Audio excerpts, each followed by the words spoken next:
Hello guys, welcome back to the channel and welcome back to Elite wrestling.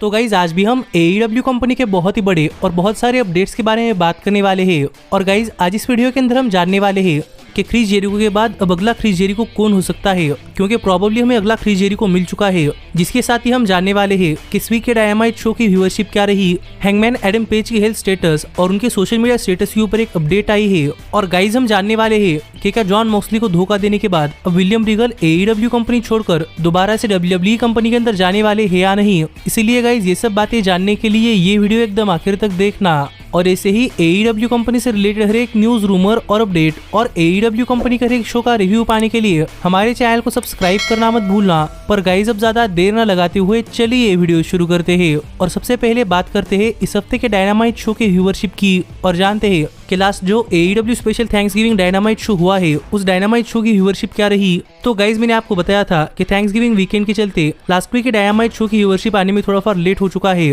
लेकिन finally last week के dynamite show की viewership सामने आ चुकी है। और गाइज हर बार के हॉलीडे वीकेंड की तरह ही इस हफ्ते के हॉलीडे वीकेंड पर भी AEW कंपनी के डायनामाइट शो की व्यूअरशिप इसके पहले हुए डायनामाइट शो के मुकाबले करीब 7% बढ़ी है। और जहां पर इसके पहले हुए डायनामाइट शो को व्यूअरशिप मिली थी 818 के व्यूअर्स, तो वहीं पर इस हफ्ते के डायनामाइट शो को व्यूअरशिप मिली है 880 के व्यूअर्स। जो देखा जाए तो डायनामाइट शो की व्यूअरशिप के अंदर एक अच्छा खासा जंप है। लेकिन इसके साथ ही अगर यहाँ पर हम बात करें 18 to 49 एज डेमोग्राफिक की, तो गाइज 18 to 49 एज डेमोग्राफिक में भी इस हफ्ते के डायनामाइट शो की रेटिंग्स इसके पहले हुए डायनामाइट शो के मुकाबले करीब 14% बढ़ी है। और जहां पर इसके पहले हुए डायनामाइट शो को 18 to 49 एज डेमोग्राफिक के अंदर रेटिंग्स मिली थी 0.28, तो वहीं पर इस हफ्ते के डायनामाइट शो को 18 to 49 एज डेमोग्राफिक के अंदर रेटिंग्स मिली है 0.32, जो देखकर हम कह सकते हैं कि गाइज हॉलीडे वीकेंड के चलते AEW कंपनी के डायनामाइट शो की व्यूअरशिप अच्छी खासी बढ़ी है। लेकिन इस हफ्ते का डायनामाइट शो भी वेडनेसडे के टॉप 150 केबल टीवी प्रोग्राम्स के अंदर नंबर 6 के पोजीशन के ऊपर आता है, जो कि पहले नंबर 8 के पोजीशन के ऊपर था। और गाइज करंटली AEW कंपनी के डायनामाइट शो की व्यूअरशिप इसलिए कम हो रही है क्योंकि आपको तो पता ही होगा कि पूरे के पूरे वर्ल्ड के अंदर फीफा वर्ल्ड कप चल रहा है। और फीफा वर्ल्ड कप के चलते सभी शोज की व्यूअरशिप काफी कम हो रही है, जिसके बारे में आपका क्या कहना है आप मुझे कमेंट कर बताइए। पर मैं होप करता हूँ कि फीफा वर्ल्ड कप खत्म होने के बाद डायनामाइट शो की व्यूअरशिप दोबारा से बढ़े। और हाँ, ये भी कमेंट कर बताना मत भूलना क्या फीफा वर्ल्ड कप के अंदर कौन सी टीम के साथ है। पर मैं तो अर्जेंटीना के साथ हूँ। पर गाइज अब हम आगे बढ़ते हैं और बात करते हैं हमारे अगले अपडेट की और जानते हैं कि हाल फिलहाल में हैंगमैन पेज की हेल्थ स्टेटस को लेकर कौन सी अपडेट सामने आई है और हैंगमैन पेज की सोशल मीडिया को लेकर एक कौन सा काफी बड़ा बवाल खड़ा हो चुका है। तो गाइज अगर आप हैंगमैन एडम पेज को फॉलो कर रहे हैं तो आपको पता होगा कि AEW कंपनी के डायनामाइट शो के ऊपर हैंगमैन एडम पेज और जॉन मॉक्सली बीच में AEW वर्ल्ड चैंपियनशिप के लिए एक मैच हुआ था। और सरप्राइजिंगली इस मैच के अंदर हैंगमैन पेज को एक कंकशन सफर करना पड़ा था, जहां पर सडनली ये मैच रोक दिया गया। और यहाँ पर हैंगमैन पेज काफी बुरी तरीके से इंजर्ड हुए थे, जहां पर हैंगमैन पेज को हॉस्पिटल के अंदर भी ले जाया गया। और तब से लेकर अब तक हमें हैंगमैन पेज AEW कंपनी के शोज के ऊपर नहीं देखने को मिले है। पर तब हैंगमैन पेज की स्टेटस के ऊपर बात करते हुए AEW कंपनी ने एक स्टेटमेंट रिलीज किया था कि हैंगमैन पेज की हालत बिल्कुल ठीक है और हैंगमैन पेज को कोई बहुत ही बड़ी इंजरी नहीं हुई। पर गाइज इस सब के बाद करंटली हैंगमैन पेज की रिकवरी को लेकर एक काफी इंटरेस्टिंग अपडेट सामने आ रही है। और गाइज ये अपडेट ये है कि हाल फिलहाल में हैंगमैन पेज की अपनी इस कंकशन से रिकवरी एक काफी अच्छी रिकवरी चल रही है। और जितना AEW कंपनी ने सोचा था तो हैंगमैन पेज की रिकवरी उससे भी काफी अच्छी तरीके से हो रही है। और हमें हैंगमैन पेज अपने एक्सपेक्टेड टाइम ड्यूरेशन से भी काफी जल्द ही AEW कंपनी अंदर अपना कमबैक करते हुए दिखाई दे सकते हैं। जो अपडेट हाल फिलहाल में हैंगमैन पेज के स्टेटस को लेकर सामने आ रही है, जो देखा जाए तो मेरे हिसाब से तो एक काफी अच्छी अपडेट है कि हैंगमैन पेज काफी अच्छी तरीके से रिकवर कर रहे हैं और हमें हैंगमैन पेज काफी जल्दी अपना कमबैक करते हुए दिखाई दे सकते हैं। तो देखना पड़ेगा कि हमें हैंगमैन पेज कब तक AEW कंपनी अंदर अपना कमबैक करते हुए दिखाई देते हैं, क्योंकि अब तक हैंगमैन पेज की रिटर्न को लेकर कोई टाइम फ्रेम सामने नहीं आया कि हैंगमैन पेज कब तक वापस आने वाले हैं। पर मैं होप कर रहा हूँ कि हैंगमैन पेज काफी जल्दी वापस आए। पर इसके साथ ही हैंगमैन पेज की सोशल मीडिया के ऊपर एक काफी इंटरेस्टिंग चीज हुई है कि गाइज हैंगमैन पेज ने अपना ट्विटर हैंडल डिलीट कर दिया है और अब हैंगमैन पेज ट्विटर के ऊपर एक्टिव नहीं है। और पता नहीं हैंगमैन पेज के ऐसा करने की पीछे की मेन वजह क्या थी, और क्या पता यहाँ पर हैंगमैन पेज ने ट्विटर हमेशा के लिए छोड़ दिया है या फिर ये उनका एक छोटा सा ब्रेक है। पर अब देखना पड़ेगा कि हैंगमैन पेज दोबारा से सोशल मीडिया के ऊपर वापस आते हैं या नहीं। पर गाइज अब हम आगे बढ़ते हैं और बात करते हैं हमारे अगले अपडेट की और जानते हैं कि क्या विलियम रीगल की जॉन मॉक्सली को धोखा देने के बाद क्या अब हमें विलियम रीगल AEW कंपनी छोड़कर दोबारा से WWE कंपनी के अंदर जाते हुए दिखाई देने वाले हैं या नहीं। और गाइज जैसी अपडेट इसलिए सामने आ रही है क्योंकि अगर आप करंटली विलियम रीगल को फॉलो कर रहे हैं तो आपको पता होगा कि AEW कंपनी के अंदर विलियम रीगल ने मेनली ब्लैकपूल कॉम्बैट क्लब को बनाने के लिए काफी बढ़िया स्टोरी लाइन दी है। और सरप्राइजिंगली यहाँ पर विलियम रीगल की जॉन मॉक्सली को धोखा देने के बाद शायद यहाँ पर ब्लैकपूल कॉम्बैट क्लब खत्म हो चुका है, जो देखा जाए तो एक काफी बुरी बात है। और इससे हम समझ सकते थे कि प्रोबेबली विलियम रीगल के पास AEW कंपनी के अंदर करने के लिए कोई स्टोरी लाइन नहीं है।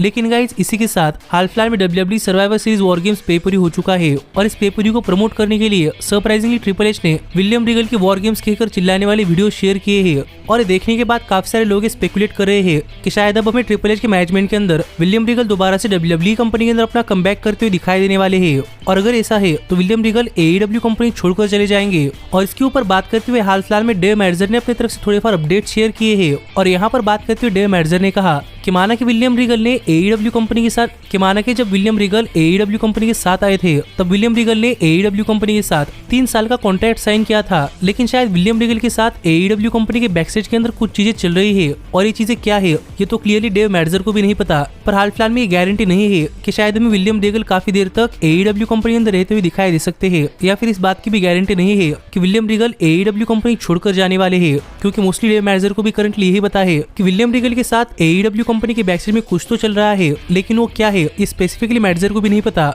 जो बातें यहाँ पर हाल फिलहाल में डेव मैडजर ने शेयर की है। और गाइज अगर ये बातें सच है तो हम समझ सकते हैं कि प्रोबेबली विलियम रीगल अब AEW कंपनी छोड़कर जा भी सकते हैं। और क्या पता विलियम रीगल का AEW कंपनी के साथ कॉन्ट्रैक्ट जॉन मोस्टली कॉन्ट्रैक्ट की तरह हो कि माना कि विलियम रीगल ने 3 साल का कॉन्ट्रैक्ट साइन किया है, लेकिन अगर विलियम रीगल को लग रहा है कि अगर AEW कंपनी विलियम रीगल को अच्छी तरीके से इस्तेमाल नहीं कर रही तो क्या पता विलियम रीगल 1 साल के बाद AEW कंपनी छोड़कर जाते हुए दिखाई दे। पर गाइज अगर वैसा होता भी है तो हमें ये मानकर चलना चाहिए कि विलियम रीगल आने वाले 3 महीनों के लिए तो AEW कंपनी छोड़कर कहीं नहीं जाने वाले। क्योंकि अगर विलियम रीगल कॉन्ट्रैक्ट के अंदर एक क्लॉज भी है कि विलियम रीगल 1 साल बाद AEW कंपनी छोड़कर जा सकते हैं, तो गाइज ये गारंटेड है कि विलियम रीगल अगले रेवोल्यूशन पेपर तक तो AEW कंपनी के साथ रहने वाले हैं। क्योंकि लास्ट ईयर विलियम रीगल ने रेवोल्यूशन पेपर के अंदर ही अपना डेब्यू किया था और विलियम रीगल 1 साल के बीच में ही तो AEW कंपनी छोड़कर नहीं जाने वाले। इसीलिए मुझे तो लगता है कि करंटली रेवोल्यूशन पेपर तक तो विलियम रीगल कहीं पर भी नहीं जाने वाले। जिस पर आपका क्या कहना है आप मुझे कमेंट कर बताइए। पर गाइज ये काफी अच्छी बात है क्योंकि मुझे भी देखना है कि आगे चलकर जॉन मॉक्सली और विलियम रीगल के बीच में क्या होता है और ये स्टोरी लाइन्स किस तरफ लीड करती है। और आप भी मुझे कमेंट कर बताइए कि आपका विलियम रीगल की स्टोरी के ऊपर क्या कहना है। लेकिन गाइज अब हम आगे बढ़ते हैं और बात करते हैं हमारे सबसे बड़े अपडेट की और जानते हैं कि क्या हमें काफी जल्दी AEW कंपनी के अंदर नए क्रिस जेरिको आते हुए दिखाई देने वाले हैं या नहीं।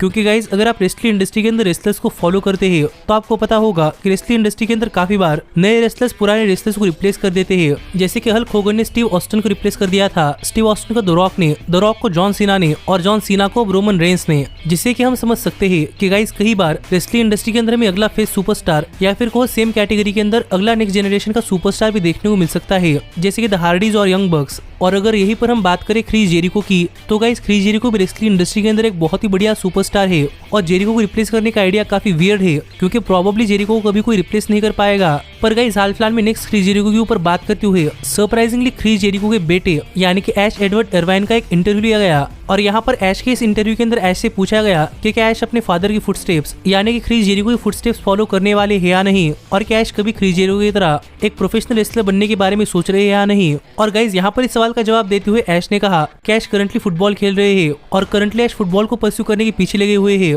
पर कभी कभी ऐश को भी आइडिया आता है कि ऐश भी अपने फादर की तरह एक रेसलर बने, क्योंकि नॉर्मल जब टीवी चल रहा होता है तब ऐश के फ्रेंड्स ऐश के फादर यानी कि क्रिस जेरिको को टेलीविजन के ऊपर देखते हैं और जेरिको को टेलीविजन के ऊपर देखकर उनके सभी फ्रेंड्स उन्हें काफी अच्छा कहते हैं कि उनके फादर एक रेसलर है जो कि अब 30 साल से रेसलिंग इंडस्ट्री के अंदर एक्टिव है और वो एक इतने पॉपुलर रेसलर है कि वो जहाँ भी जाएंगे फैंस वहाँ पर फॉलो करेंगे। और प्रो रेसलिंग का एनवायरनमेंट देखकर ऐश को भी काफी अच्छा लगता है और प्रोबेबली ऐश भी कई बार ये सब चीजें छोड़कर फाइनली अब रेसलिंग के ऊपर फोकस करने के बारे में सोचते हैं। पर करंटली ऐश के पास टाइम है और ऐश इतनी जल्दी तो रेसलिंग इंडस्ट्री के अंदर नहीं आने वाले, लेकिन डेफिनेटली एक ना एक बार ऐश प्रो रेसलिंग को ट्राई देने वाले हैं। जो बात यहाँ पर क्रिस जेरिको के बेटे यानी कि ऐश एडवर्ड इरवाइन ने अपने हाल फिलहाल के लेटेस्ट इंटरव्यू के अंदर कही है, जिससे कि आप समझ सकते हैं कि गाइज यहाँ पर क्रिस जेरिको के बेटे रेसलिंग इंडस्ट्री के अंदर आने के बारे में सोच रहे हैं और वो एक बार रेसलिंग इंडस्ट्री को भी ट्राई देना चाहते हैं। और अगर आपको नहीं पता तो गाइज मैं आपको बताना चाहूंगा कि क्रिस जेरिको के बेटे यानी कि ऐश एडवर्ड इरवाइन की एज सिर्फ 19 ईयर्स है, जिससे कि हम समझ सकते हैं कि आने वाले 2-3 सालों के अंदर भी अगर ऐश रेसलिंग इंडस्ट्री के अंदर आते हैं